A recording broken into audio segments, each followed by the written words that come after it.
Conversion Record. Listo. Entonces, vamos a ver algunos ejercicios que podemos encontrar dentro de nuestro cuadernillo de ejercicios. Esto es, no, unidad 2, súper. Este cuadernillo de ejercicios, creo que tengo que subirlo todavía a la carpeta de Google Drive. De todas maneras, ustedes lo van a poder encontrar estos ejercicios que quedan grabados en esta clase. Así que cuando lo encontremos, vamos a estar en la página 19. Bien. Bien. Entonces, ¿por qué no puedo mover esto? No puedo moverlo, no importa. Vamos a ver entonces algunos de estos ejercicios con respecto a la función potencia y resolverlo en base a lo que hemos estudiado de estas funciones. Bien. La página, perdón, el ítem número 1 dice: evalúa si las proposiciones son verdaderas y falsas, escribe verdadero o falso según corresponda y justifica las falsas.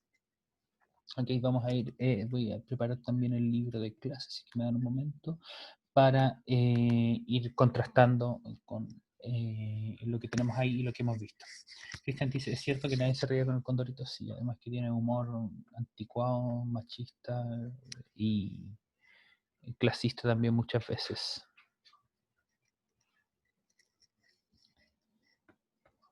Me gustaba mucho cuando chico, pero ya.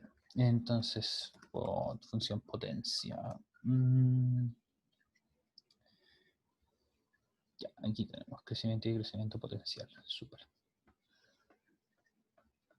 Las funciones potencia que tenemos acá.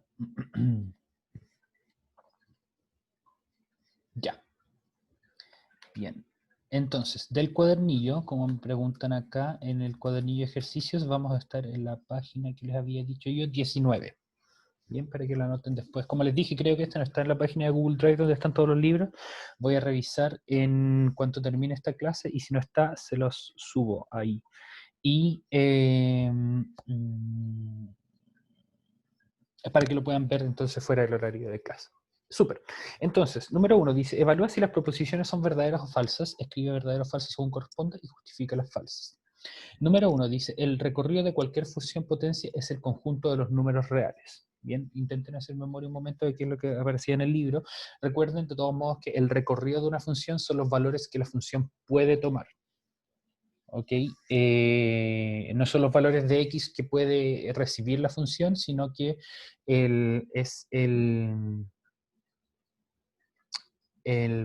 son los valores que entrega la función, o sea, son los valores que la función toma en el eje Y.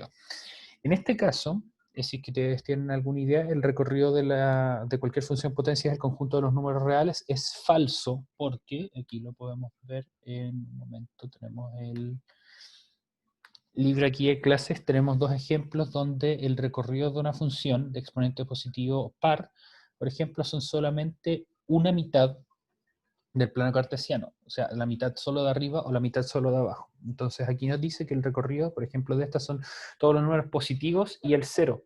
No hay ningún número negativo que esta función me entregue, así que el recorrido de esta función no son todos los números reales, a diferencia de estos, por ejemplo.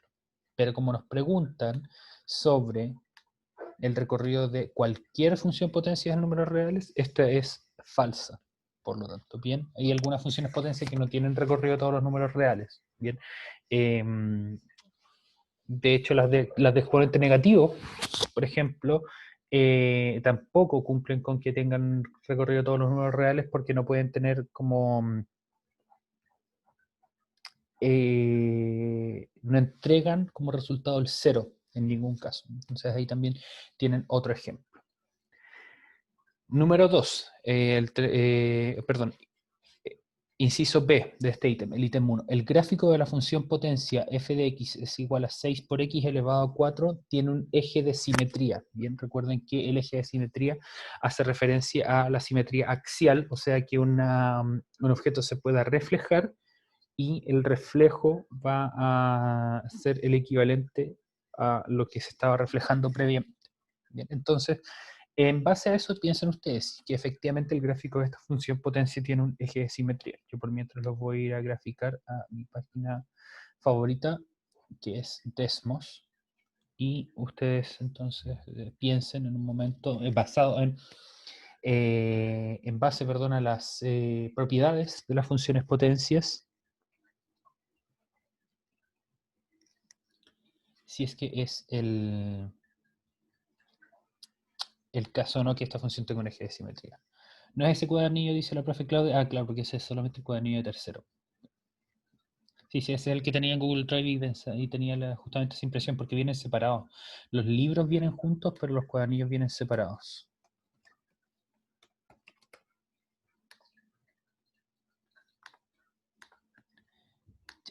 Bien, entonces, voy a mostrarles aquí cómo se ve la función 6x elevado a 4. Compartir, ahí sí. Bien, y efectivamente esta función tiene un eje de simetría, que es el eje vertical, porque ustedes pueden identificar aquí gráficamente la función es igual, pero reflejada de este lado o de este otro lado. Y por lo tanto podemos decir que la función tiene un eje de simetría. Así que esa alternativa es correcta, algo que ustedes también podrían haber identificado si es que van a las propiedades que tienen estas funciones potencia, que aquí dice las funciones de exponente par son simétricas con respecto al eje Y.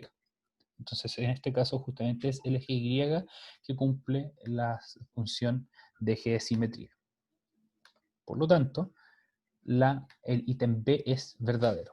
El gráfico de esta función potencia tiene un eje de simetría, sí. Y si ustedes les preguntan entonces, ¿cuál es ese eje de simetría? Es el eje Y. Bien. Esto es un poco más difícil y tiene que ver con la forma más en detalle de las funciones potencia. Dice, si f de x es igual a x elevado a 8 y g de x es igual a x elevado a 20 con x entre 0 y 1, entonces para todos esos valores f de x es mayor que g de x. Y aquí me gustaría detenerme un ratito porque lo vamos a analizar de dos maneras. La vamos a analizar gráficamente, que ahí van a poder ver el resultado directamente, y lo vamos a también analizar un poco algebraicamente, y qué significa entonces que elevar un número en este rango tanto. Lo vamos a hacer primero gráficamente, aprovechando que tenemos esta herramienta lista acá. Entonces vamos a borrar esto. Tenemos x elevado a 8 y x elevado a 20. 20. Bien. Y nos interesa el espacio entre 0 y 1. ¿Cómo podemos hacer esto? X.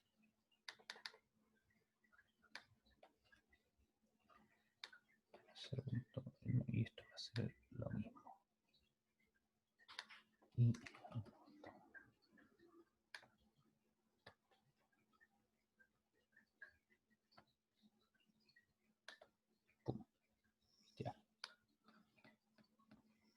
entonces, si ustedes pueden darse cuenta, puedo mover esto.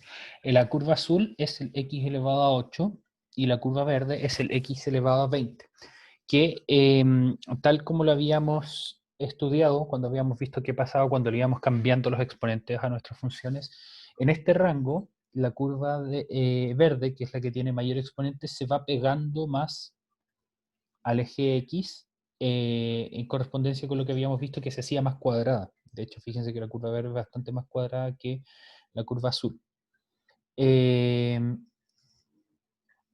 Y la curva azul, que es el x elevado a 8, va por encima de la curva verde. ¿Eso qué quiere decir? Que para un valor dado de x, por ejemplo, vamos a poner los dos numeritos, f de x, o el x elevado a 8, y la otra era g de x, es x elevado a 20, f de 0.8, por ejemplo, que es 0.16, bla, bla, bla, y g de 8,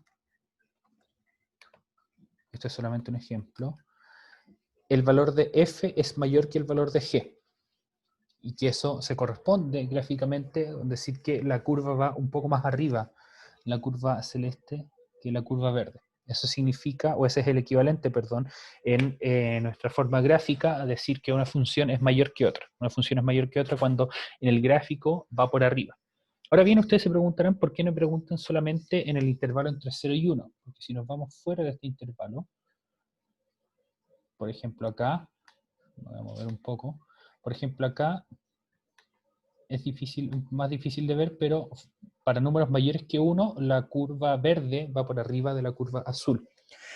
Y esto pasa porque si ustedes elevan un número, el mismo número, a un exponente mayor, si el número es mayor que 1, el número se va haciendo cada vez mayor. Por ejemplo, 2 elevado a 8 es 256, pero 2 elevado a 20 es 1.000.000 y tanto.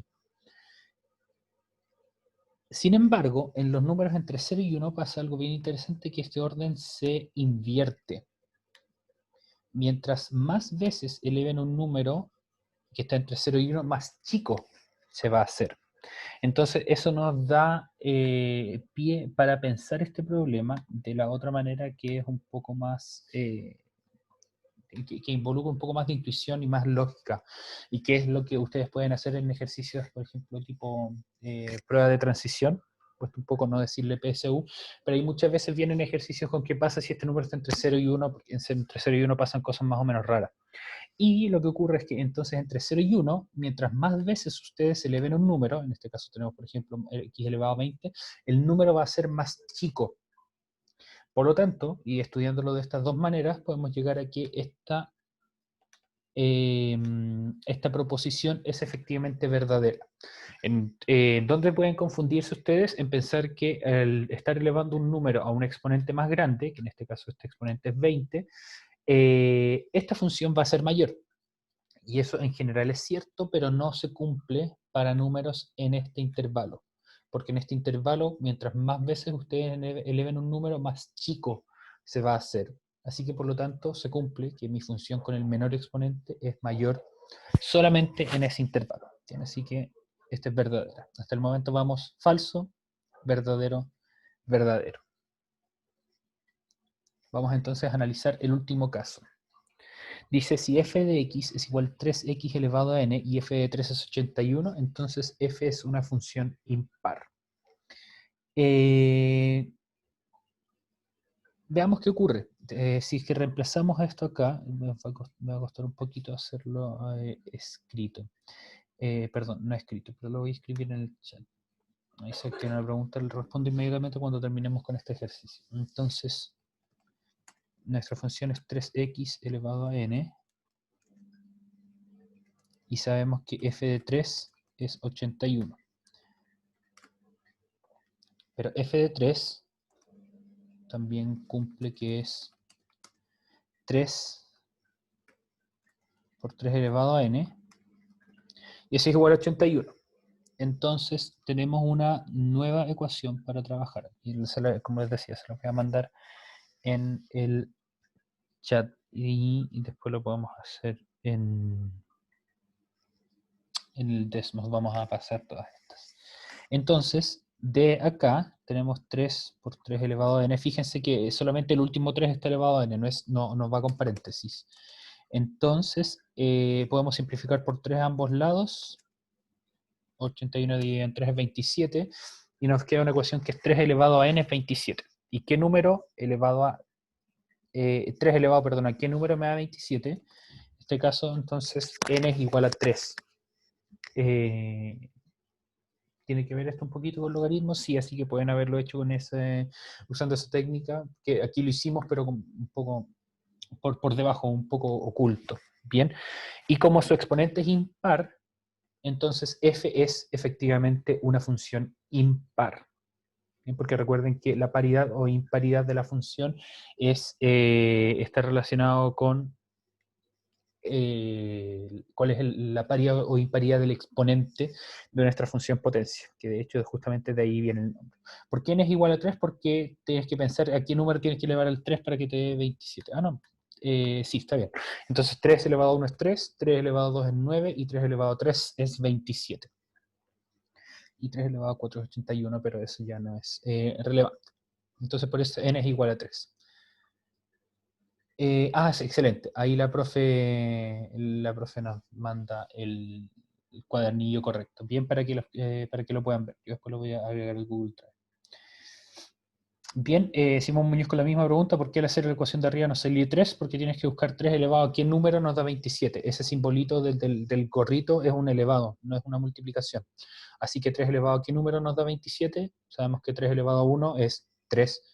3 elevado a 2 es 3 por 3, que es 9. Y 3 elevado a 3 le da 27. No era una pregunta, era una explicación. Ya, súper. Súper, súper. Entonces, para que ustedes lo anoten y vayan revisando si es que lo que estaban haciendo estaba lo correcto. La primera es falsa, pero todas las otras son verdaderas. Bien, la pregunta de Isaac de más arriba, ¿por qué la proposición C es verdadera? Porque como dije antes, como lo expliqué entonces en ese momento, perdón, en ese intervalo, mientras más elevado un número, más chico se hace. Entonces, entre 0 y 1, cualquier número elevado a un exponente mayor, en este caso 20, va a ser menor que un número elevado a un exponente menor, como x elevado a 8. Y eso es justamente lo que nos están diciendo acá. Que para cualquier valor de x en este intervalo, mi función f va a tener mayores valores de mi función g. ¿Por qué la primera era falsa? Porque hay al menos un contraejemplo. Y como hay al menos un contraejemplo, se cae todo el castillo de naipes que construyeron acá. Y el recorrido de una función potencia como x al cuadrado no son todos los números reales, sino que son solamente los reales positivos y el cero, porque ningún número real al cuadrado te va a dar negativo. Entonces, dado que tenemos un contraejemplo, esto es falso. Bien, que tenía que ver con lo que estaba en el libro de clases, si es que ustedes no recuerdan bien qué es lo que era el recorrido. Bien. Número 2, aquí lo voy a hacer un poco de zoom hacia afuera para que quepan todos los ejercicios. Esto yo creo que ustedes lo pueden hacer, lo pueden desarrollar sin problemas. Nos piden calcular el valor de cada expresión, para ello considera esas funciones. Entonces, lo que tienen que hacer aquí es reemplazar en la función. Se van a dar cuenta en algunos casos que los cálculos se simplifican un poco, y esto tiene que ver también con las funciones que son pares o impares, si quieren usar ese conocimiento adelante. Bien, les voy a dar un par de minutos para que lo respondan. Si es que tienen alguna duda pueden preguntar en el chat o levantar la mano, pero es como les decía, en este caso les dan las funciones, les dan los valores que tienen que reemplazar, ustedes reemplazan y hacen la aritmética que corresponda. Bien, les doy unos minutos y luego los resolvemos. Yo por mientras voy a pausar la grabación para que el video no quede tan pesado y